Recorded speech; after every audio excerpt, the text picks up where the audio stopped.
Good morning. Welcome to your program agenda. I'm your host, Cito Beltran, welcoming you today, July 17, 2023, and it's a Monday, the start of the week. I do hope you are starting the week dry, healthy, and happy. Maraming salamat po to our Cignal TV subscribers, particularly those who are in the Pangasinan, West Pangasinan area, those who are in Alaminos, Pangasinan, where they have the 100 islands. We were there this weekend, and sabi ko nga, wet kung wet, tuloy ang biyahe.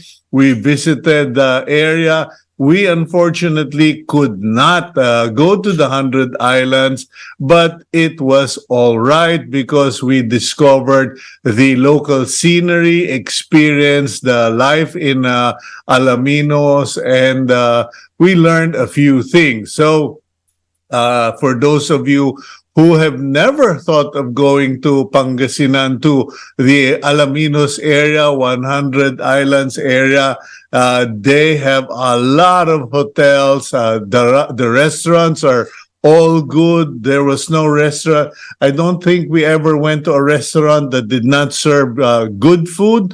And we made the most of the 2 rainy days in Pangasinan, 3 actually, rainy days. But we enjoyed ourselves as a family. So greetings to all of you in Alaminos and that area. And also, by the way, congratulations. I don't know who was responsible for those beautiful roads, okay? From Tarlac all the way to Alaminos. There were so many, the entire stretch was really nice. A lot of places, road expanded. So maraming salamat po sa mga nagbigay pansin sa Pangasinan. Anyway, we continue our program this week.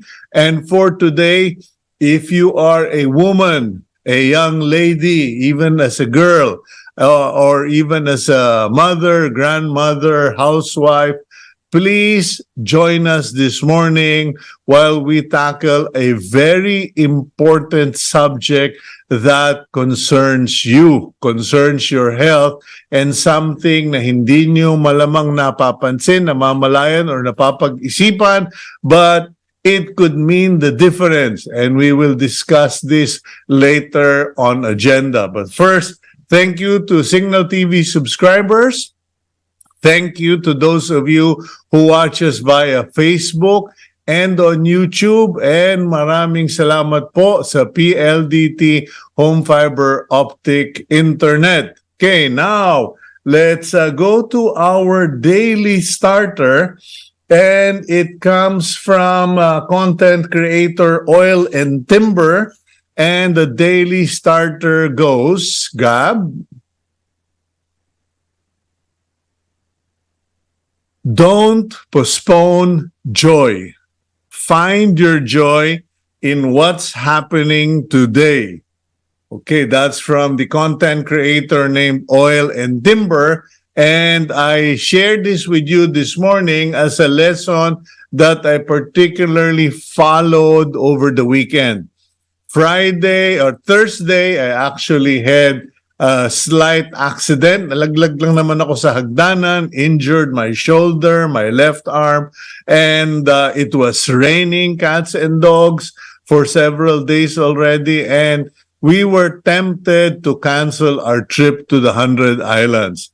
But defying logic, defying probabilities, I said, wet kung wet, because it is not it is not a situation that should prevent us from going on adventure with my daughter Hannah, who is here on vacation from school. And so we went on. And when we got there, true enough, the long drive was just one wet, rain-filled drive. Pero we enjoyed ourselves. We had conversations, we talked, we listened to several CDs of beautiful music that covered my generation, my era, my wife, my daughter, and we thoroughly enjoyed the drive. And when we got to Alaminos, where during our driving around, there were some wet patches, meaning medyo bumaha, because the area is a lot of rice lands, and although they're very much developed now, there were places where there was flooding because of the rains. And what, instead of saying, ay, baha dito, or, it's a challenge, we would just take a video. My wife would take the video while I was driving, and then we would write on our Facebook page, water sports in Alaminos and things like that. We didn't do it to mock the situation, but we found humor in everything, and we posted a lot of stuff, compared to what we normally do, and we found joy in that trip. Sometimes things may not be the way you wanted them to be. Sometimes things don't turn out the way you wanted to be. It's all a matter of whether you choose to find joy or just to be miserable. Sabi nga nung isang post natin kung yung tao puro na lang complain, layasan mo na yung tao na yan, move on ka na. Okay, let's now go to the front page of the Philippine Star. Today, July 17, 2023, and the headline goes, DOJ says PhilHealth can be transferred to Office of the President. Okay, no law obstructs the transfer of the Philippine Health Insurance Corporation to the Office of the President from the Department of Health, according to the Department of Justice. Ayan po. This comes about because a working group was already formed to study the matter, and that is the opinion that came out from the Department of Justice. So, malamang at malamang matuloy. But here's the thing. The DOJ, or not the DOJ, the Office of the President and DOH still needs to answer one vital question. Bakit? Why? Okay, a lot of people are asking that very simple question, and what we now have is a legal opinion. People want to know the reason for the transfer, and the legal opinion is something that should have just followed. Okay, at the top of the front page, on the header, record heat waves sweep across Asia, Europe, and the United States. No one has been spared, whether the US, Canada, Europe, etc., even in Asia. Most of the countries and governments have been issuing notices of heat levels, unusual heat levels in the Death Valley in the United States. The record level was 57 degrees centigrade or 130 degrees Fahrenheit. Japan has issued a heat wave warning, advising its citizens to stay cool, stay indoors if possible. And even in France, the Minister of Agriculture is now being harshly criticized for calling the heat wave that has caused drought in his country as normal for summer. Normal ka dyan, okay? Ang taas, 30s ang taas po. And we have a photo at the left top part of the front page. Workers prepare a float of the image of Mother Mary during the Grand Marian procession in Manila as part of the Nuestra Senora de Soledad Parish Church 14th anniversary yesterday. Meanwhile, Maynila lifts water interruptions. West Zone concessionaire Maynila Water Service Inc. has lifted the daily water service interruptions imposed in parts of its service area indefinitely due to the rains in the past days. Maynilad said the rains brought about by Tropical Storm Dodong helped raise the water levels at Ipo Dam. Thank you, Lord. Thank you. Magpasalamat po kayo. Thank God for this blessing that is filling up the dams. Meanwhile, the Presidential Communications Office, said in a statement that no public funds used for Bagong Pilipinas logo. Hindi raw po sila gumastos ng pera. It was internally generated or internally produced by the PCO. And in case you're wondering or you are confused, na logo-loko na tayong lahat, there seems to be a frenzy for producing new logos in government under the new administration. The Department of Tourism has its own slogan logo. The PAGCOR has its new logo, and Malacanang, or the Office of the President, announced or launched a new logo, parang basket, parang I don't know how to call it, basket with the sun and stars inside the basket. And we hope, I don't know, kasi napansin na po ng marami. Tingnan nyo na lang sa Facebook. Okay, I don't wanna editorialize too much on the front page. Okay. Meanwhile, MVP, Manny V. Pangilinan, RSA, Ramon S. Ang, team up for tollway project. The usual competitors in infrastructure construction have decided to team up and announce the team up during the birthday of MVP last Friday in Meralco. In their announcement, the new partners have talked about building a connection for Cavite and Batangas, Star and Calac. So, ayan po, rejoice ang mga tiga Cavite at tiga Batangas who want a faster travel time in the area and greater roads. Now, I do hope may nanunood on the group of MVP and RSA. Pakiaral naman po the possibility of putting a nice expressway along the Zambales, Pangasinan, Bataan area na hindi po binabaha dapat, etc. because it would be such a boost to tourism. Okay, now, the center photo of the Philippine Star, we have Filipino dancers perform during the Surabaya Cross-Culture International Folk Arts Festival in Surabaya, Indonesia yesterday. Ayan po, if I'm not mistaken, that is Igorot or Ifugao. I don't know what the correct term is, but that is a cultural dance that is performed by Igorots, and that was done in Surabaya, Indonesia.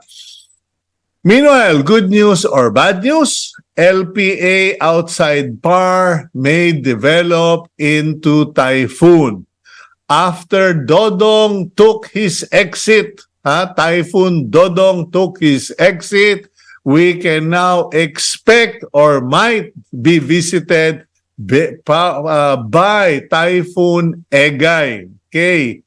A new low pressure area has developed outside the Philippine area of responsibility in the eastern section of Mindanao and may soon develop into a typhoon according to Pag-asa, and it will be named Egay. So, good news and bad news because you know how destructive typhoons can be, but if it brings all the rain that we can use for our rice fields, for our dams, then thank you, Lord, thank you, God, for this blessing. Meanwhile, the Department of Health to entice nurses to work in government. The Department of Health plans to closely coordinate with other government agencies such as the Professional Regulatory Commission, etc., to determine who are the nurses that are out of jobs, are not working, or do not want to work as nurses. Find out how to attract them to report for duty. And the COA, thank you. Let us all pray for our Commission on Auditors for doing great jobs.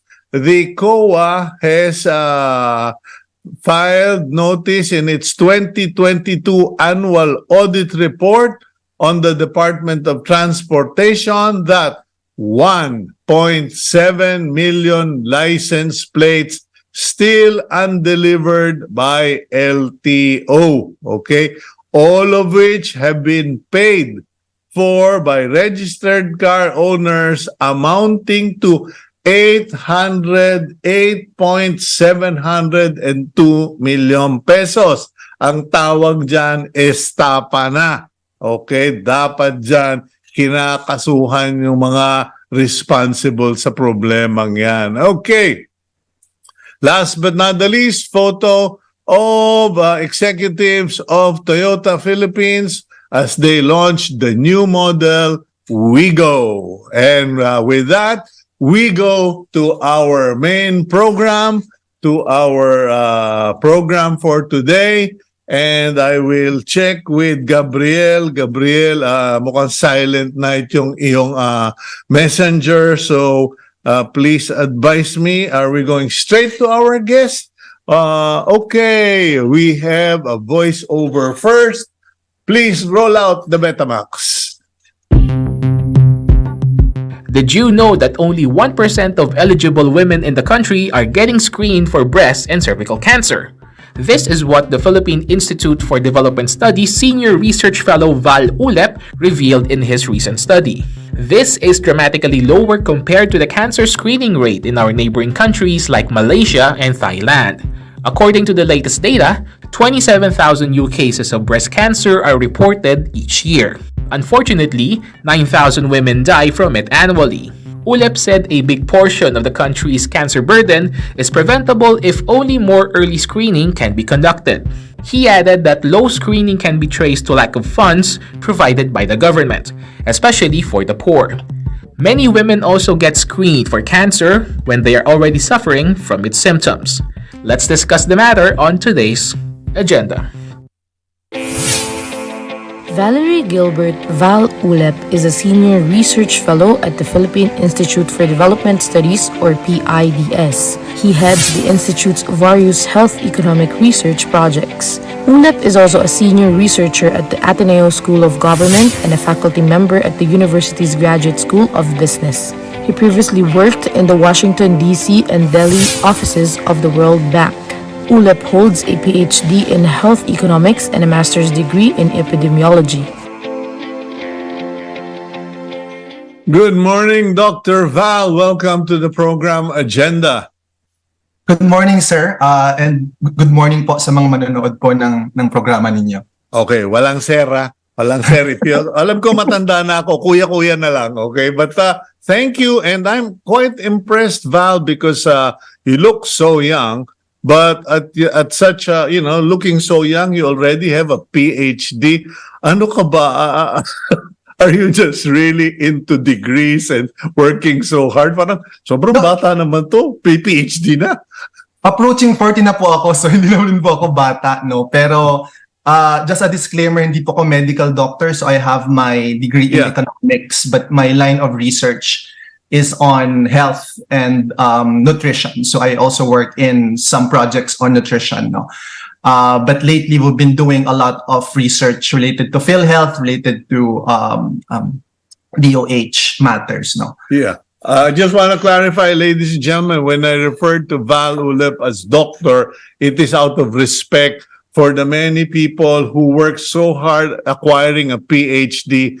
It's no joke. It's a lot of hard work, a lot of research, and in other countries, it is considered polite to refer to them as doctors. But anyway, Val, let's do it on a first name basis.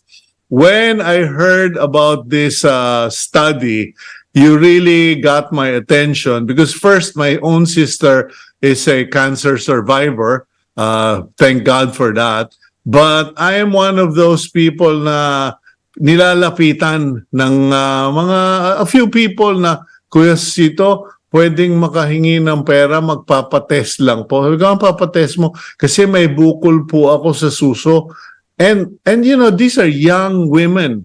And I said, oh, okay, magkano ba?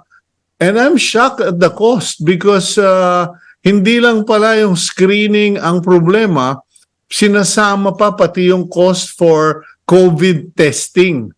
I heard of that early this year. In 2 cases, 2 young girls came to the farm asking for help. And I was shocked. Pati ba naman yan, iba, sisingil pa sa tao na wala na nga pambayad dun sa testing, pati pa yung COVID. But anyway, what is our situation, Val?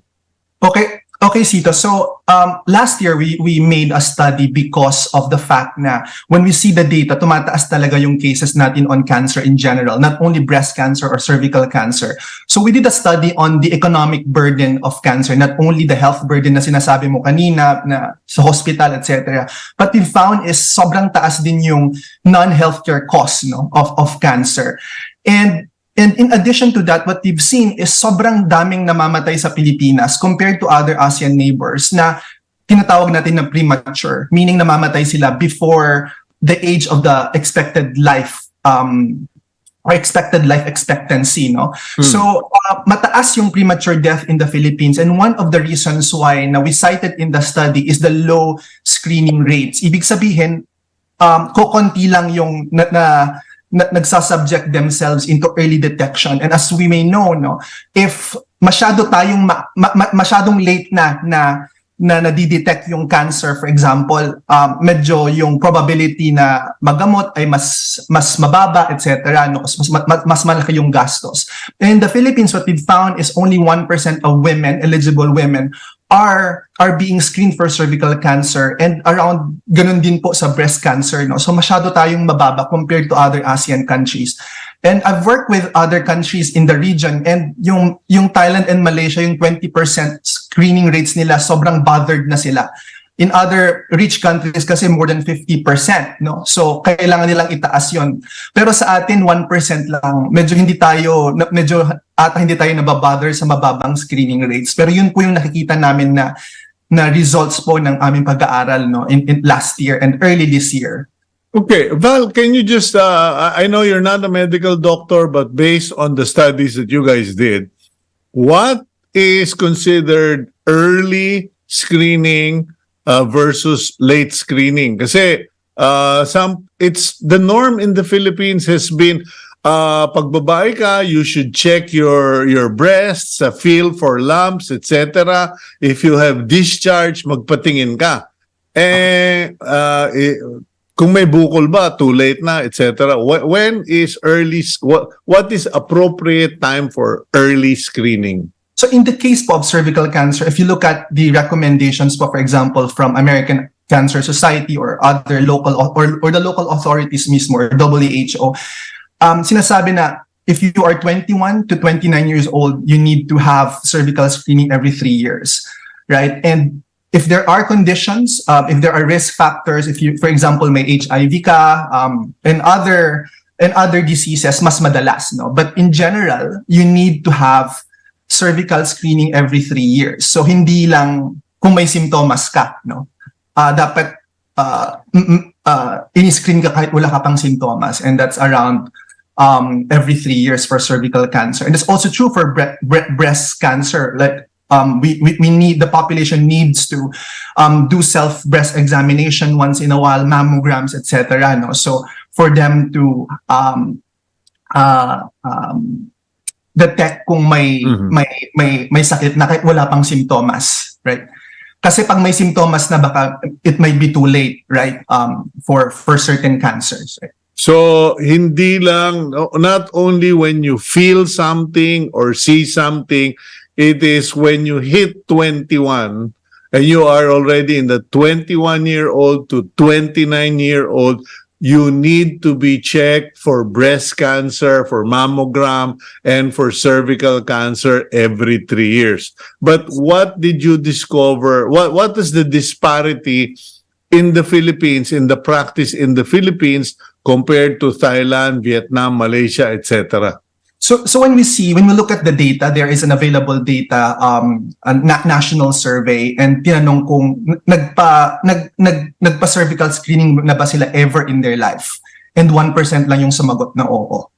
No, so makikita mo talaga na sobrang baba yung cervical screening rates, and we tried to compare that similar survey in other countries, and what we found is mataas talaga sa kanila. Like for example, in Thailand and Malaysia, around 20%. But if you go to OECD countries, sobrang taas kasi obviously it's a high income country. It's around 50%, no, on average yung cervical screening rates nila. At least mas mataas din sa kanila yung breast screening rate. So mababa talaga yung cervical screening rates natin na 1%.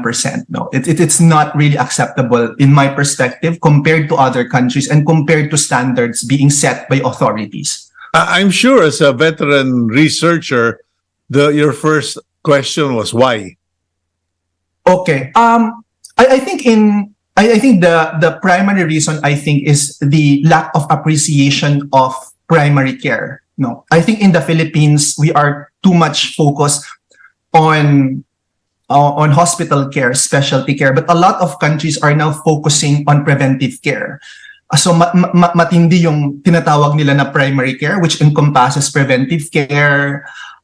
So I think yun yung mahina sa atin, hindi natin binabayaran yung preventive care services, no.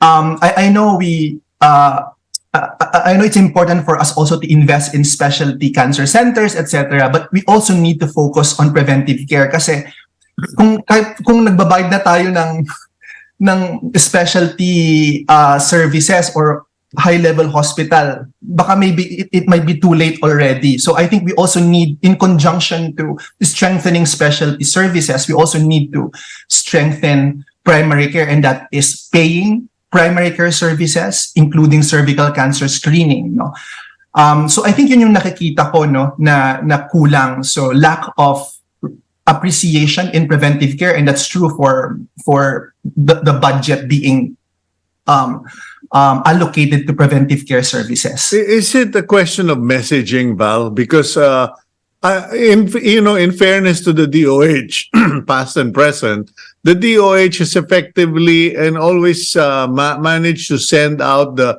information, the campaign, the slogans, and natatandaan natin, di ba? Yung mga Yossi Kadiri, magpatingin ka na, etc. maaga. But is it because tama yung point mo special care. Kung may pag-aray na, punta na sa doktor. But hindi tayo nagfo-focus. We don't focus on primary or, let's be clear. Ladies and gentlemen, I'm a journalist. I have a degree in journalism, but it took a while for the concept of primary care to settle in my head. Kasi to most people, parang primary is first class, unang-una yan. But it's not sent out, Val, as preventive. Parang, I think you know what I mean. Iwas, ingat, pag-iingat para hindi lumala. Mm-hmm. So tama ka, no, may ano din po, may behavioral factor din po, no, pero nakita po namin talaga na may financial issue din siya kasi ang pag-access din po sa cervical cancer screening ay may bayad, no, and at the same time pag-access, for example, sa rural health units, may bayad din po yun, no, when you may cost din po yun, yung transportation, etc. And in ibang area wala din po kasi silang access sa primary care services. So may financial issue, at the same time behavioral issue, no, when it comes to the population. Pero I think dapat tignan po natin holistically kung bakit hindi po nag-access yung population natin, especially women, eligible women, to these kinds of services. Pero again, I think it's both supply side issue and at the same time we need to do more at the demand side, no, the behavioral factors of the population. Yeah, your study is kind of, very disturbing because it reveals that every year, is that in the Philippines, 29,000 get cancer? Yeah, I think that's for breast cancer, no. So mataas yung namamatay sa cancer in the Philippines. And what we found, no, is masyadong mataas yung namamatay na below the life expectancy, no. Hindi mo makikita yon in many other countries, no, na of course marami pa ring namamatay talaga sa cancer globally, no, but I think one way to measure the performance of a country in terms of cancer prevention and control is if you look at bata ba yung namamatay sa cancer in the Philippines, and yun yung lumalabas na masyadong bata yung namamatay sa cancer in the Philippines, no. So yun yung mas disturbing, no? Hindi yung may namamatay sa cancer, it's the prematurity yung medyo concerning relative to other countries. The number I saw here, 9,000 Filipinas die every year from cancer, breast cancer, cervical cancer, etc. What's the score for our neighbors, for other countries? I'm not sure about the absolute number, no? Yeah.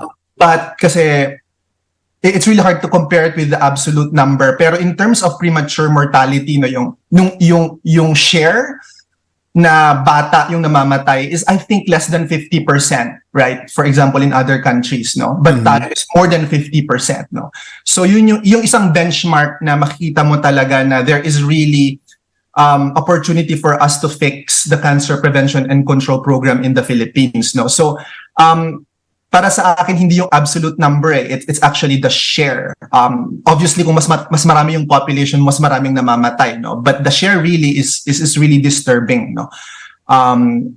When you compare it to other countries. Yeah, I've noticed that. I mean, not just in cancer, Val, but also, with strokes, with heart attacks. I have been saying to a lot of my friends, can you please watch your sons and daughters, because we're now burying a lot of young people. We're not supposed to be burying them. Sila dapat ang naglilibing sa atin, hindi tayo yung naglilibing. And now, more and more young people. And now you've added to the agenda that more of the people dying from cancer are young Filipinas. Yes. So, okay, that's a good point to make, at least for this morning, and early screening. Let's go for a quick break, and when we return, we'll carry on with the conversation here on Agenda.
Budget Department is reportedly pushing for additional funding to finance programs aimed at preventing and controlling the spread of cancer in the country. One of the said focus is on cancer prevention and treatment. In fact, calls for the establishment of a National Cancer Institute of the Philippines have recently been revived in Congress in an effort to strengthen the country's capability to battle the disease. But while that has yet to come to fruition, doctors continue to urge the public to follow some lifestyle changes that can help reduce the risk of cancer. These include quitting smoking, exercising, eating the right food, and the taking of HPV vaccine.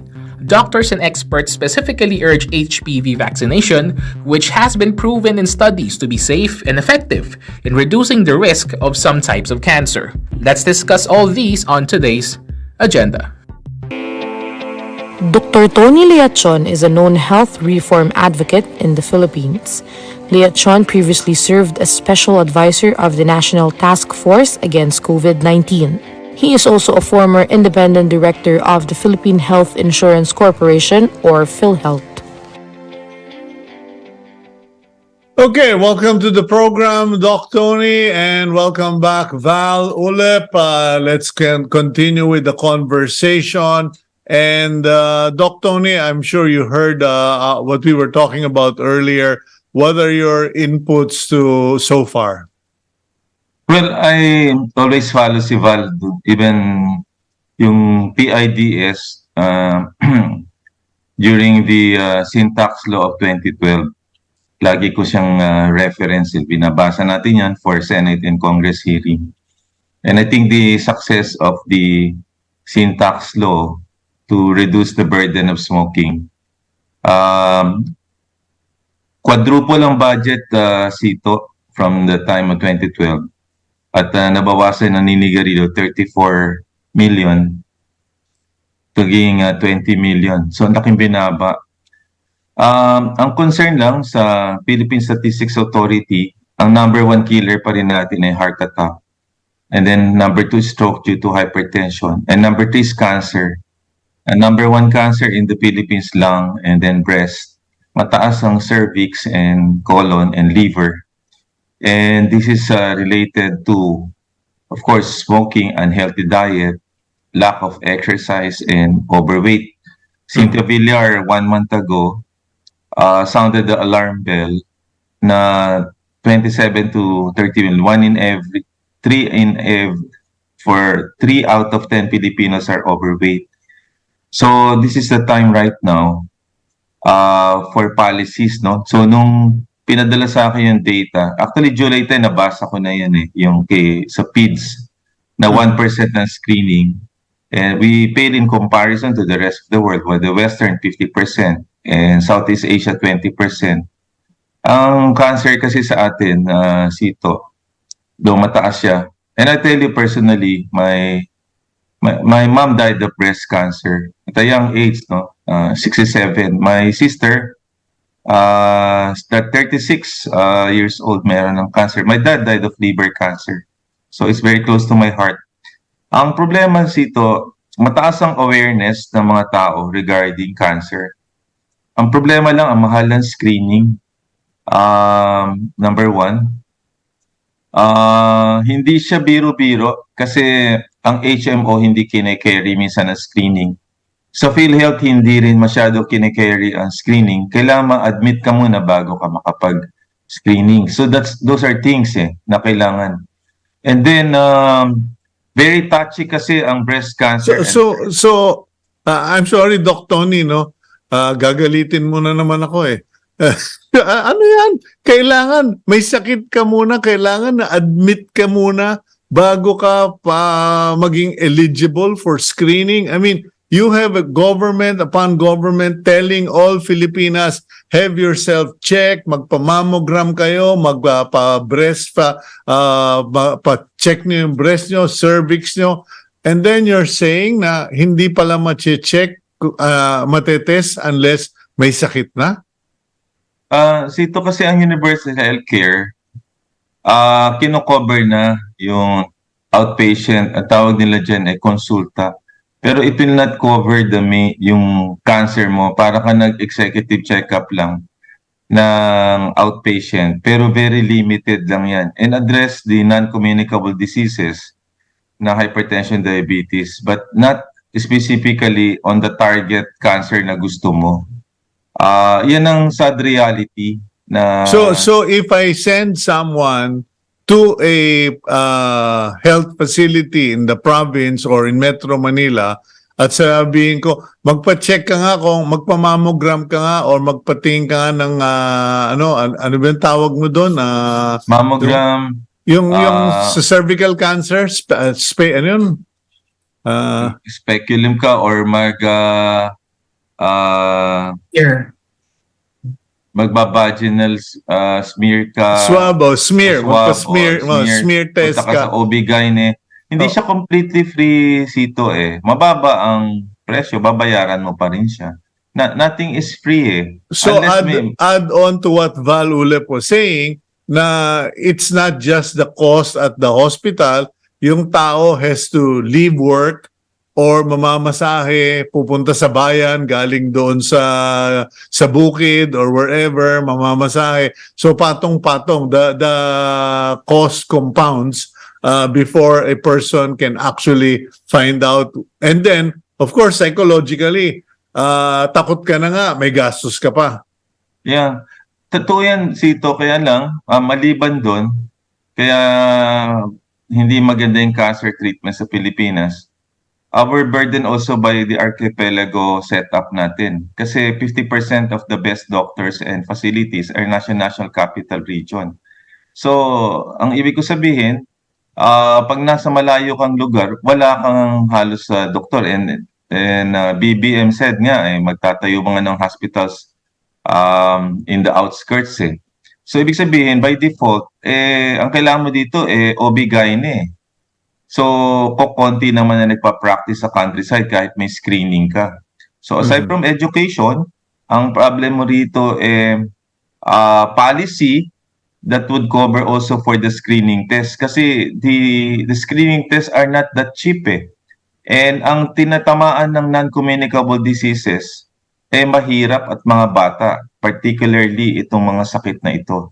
Okay. So, now, Val, your reaction? Yeah, I think that is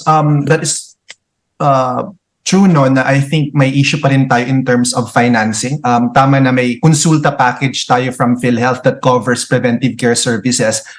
But until now, mababa pa rin po yung accredited na facility for primary care ng PhilHealth. No? Masyado talagang mababa. No? I think based on our analysis, parang less than 1% nga lang yung binabayaran ng PhilHealth on primary care. So sobrang baba yun. No? So may issue talaga in terms of financing. No?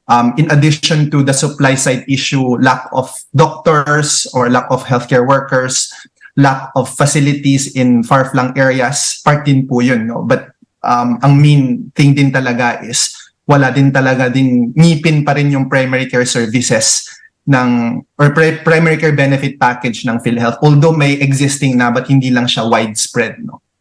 Okay, Doc Tony, you have been a health advocate for the longest time that I've known you.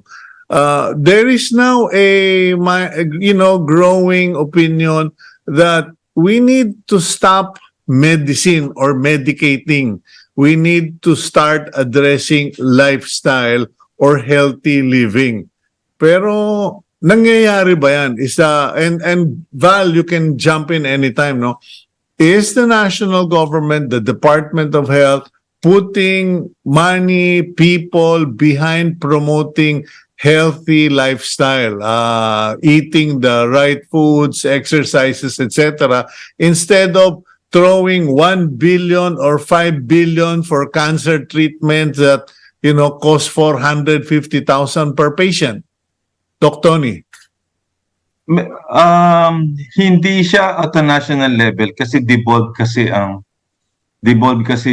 Cito ang healthcare sa atin eh. Kung ang mayor at ang gobernador ay hindi priority ang health, problema yan. But there are progressive provinces like Bataan and San Fernando na pinasok na sa curriculum nila ang preventive health education, ang exercise, sila na mismo nagmamandato noon. Kasi kahit sabihin ko niya rin ng Department of Health na ganito ang gagawin, but we are affected by the tobacco industry, by the alcohol industry, by the food industry, by the retail, by the real estate industry. So ang ibig sabihin, in other countries na nakita natin, inayos sila ang healthcare nila. Sa bawat cabinet member, they should actually share something to help. For example, the reason why other countries ay maganda nating puntahan because of their transport system. Nakakapaglakad ka eh. Tayo, hindi tayo pwede maglakad. Sasakay tayo ng kotse. Tapos 2 hours tayo doon. Pag nagutom tayo, magda-drive-thru tayo sa hamburger joint. Number 2, ang ating streets ay laging binabaha. So nagkakasakit ka. Ang traffic lights natin, ang dami nating accident. Ang kinakainan natin, walang calorie counter. Hindi katulad sa ibang countries. Sa Korea, pagpunta ko, nakita ko yung hamburger, 400 calories. Ang soda, 300. Napapaisip ka ngayon. Ang labeling nila maayos. So what I'm saying, ang behavior ang pinakamahirap i-attack kasi it's something na people would hate you for doing that. Kaya mahirap yan eh. Kaya dapat yan, legislation and tweaking the environment.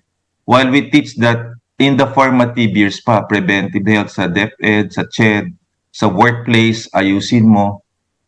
It's a complete system eh. That's why in Southeast Asian countries, delayed na tayo dito because health has not been a priority in our system. Sorry, Yeah, but that's what- a reality. Yeah, Tony, Val, one would think that our local government officials would only be too happy to support health, preventive health education, etc., because it will mean lower costs for operations, treatments, etc., dahil mas magiging malusog ang mga mamamayan nila.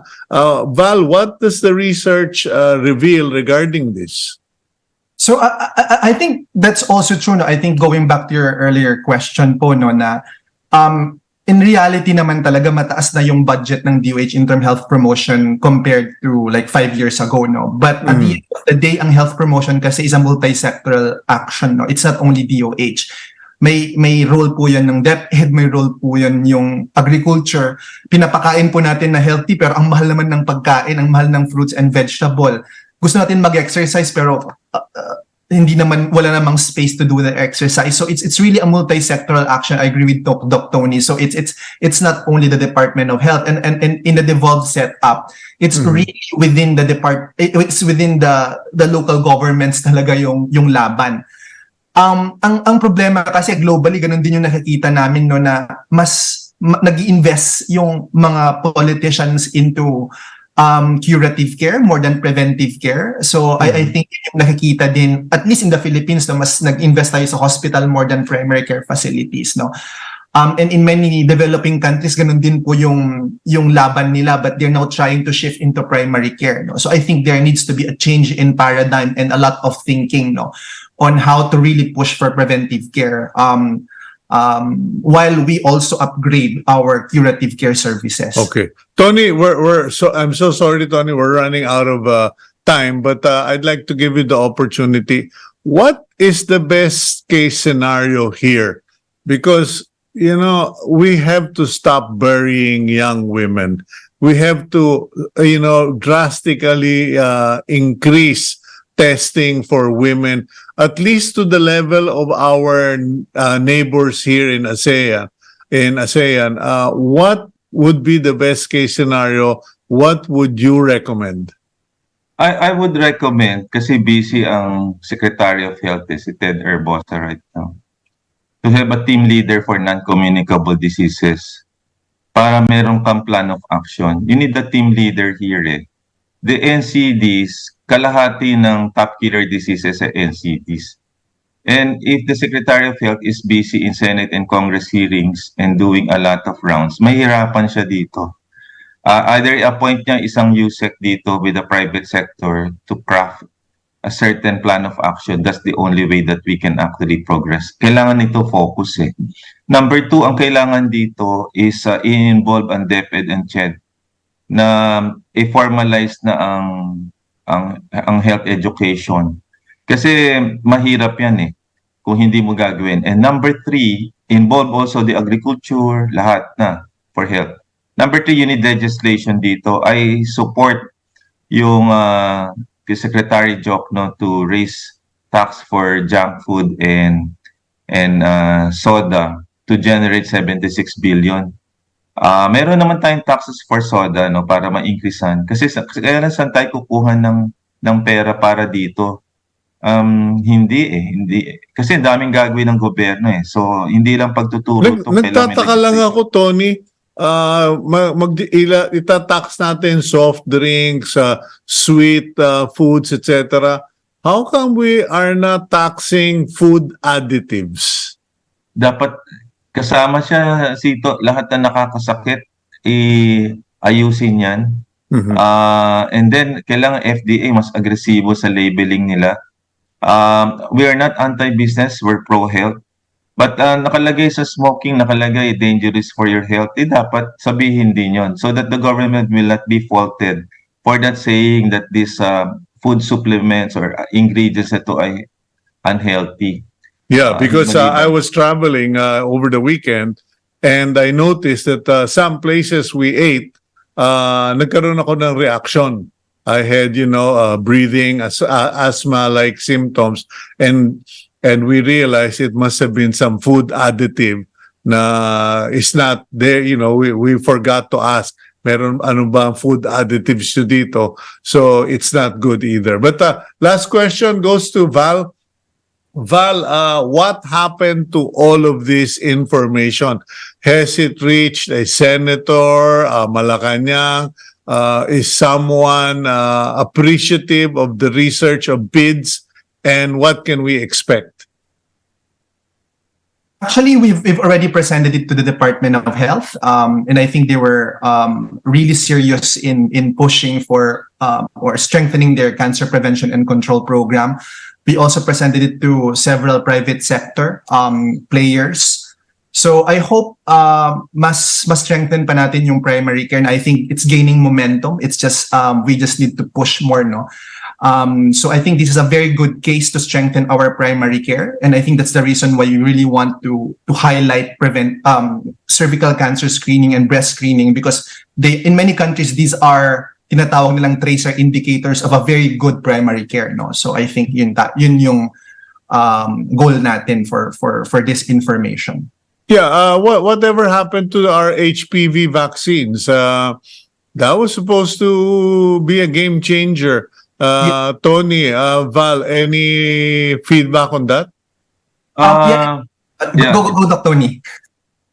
Mahal siya eh. Halos pumupunta sa private sector eh. 99% ng cervical cancer ay cause ng human papilloma virus eh. Kaya lang mahal siya eh. I don't know about sa public pero sa private pumupunta sila sa OB-GYN eh. So sa DOH, Val, when you say mahal, Doc Tony, how much are we talking about? Siguro mga 4,000 to 5,000 pesos yan. Mahal yan eh. Pero pero protective siya I'm telling you, it's very protective. Ako meron akong kid dito. May daughter ako na tapos na dito and dapat gawin kasi pababa yung ang edad ng sexual activity ng mga bata at alam naman natin ngayon in this day and age kailangan natin protektahan, and the only way to protect us from cervical cancer is really to vaccinate that, and that should be a priority. But again, ironically, ladies and gentlemen, the pressure is always on the women, but the carriers are the men. So ini-injectan din ng men. But, exactly. So kailangan this is a joint undertaking. Anyway, gentlemen, this is not going to be the last time. Alam mo naman yan, Doc Tony, no? Once you're on this program, we put a tracker on you. So Val, consider yourself tagged. We are going to keep calling you regularly. And if the PIDS has other agendas, please let us know. We would be more than willing to tackle it here on the program. But for now, that's all the time we have. I'd like to thank you both, gentlemen, for joining us today. Sana nakatulong tayo sa viewers natin, and may God bless both of you. Thank you very much, Cito. Okay, that's Val Ulep and Doc Tony Leachon talking to us about the incidence of cancer, non-communicable diseases in the country, the high cost of testing, the compounding cost for traveling, leaving work, etc. I do hope if there are legislators out there, if there are government officials out there, please join us. We need to stop laying to rest young women who die prematurely because they were not tested early enough, treated early enough. Okay, let's now go to our blessing for the week, and it comes from the book of Joshua, chapter 1, verse 5. And this is the promise of the Lord. All your life, no one will be able to hold out against you in the same way I was with Moses. I'll be with you. I won't give up on you. I won't leave you. And that is a promise that God makes to those who obey Him, who believe in Him, and who stay with Him. Okay? I am Cito Beltran thanking you for joining us today. Please include Team Agenda in your prayers.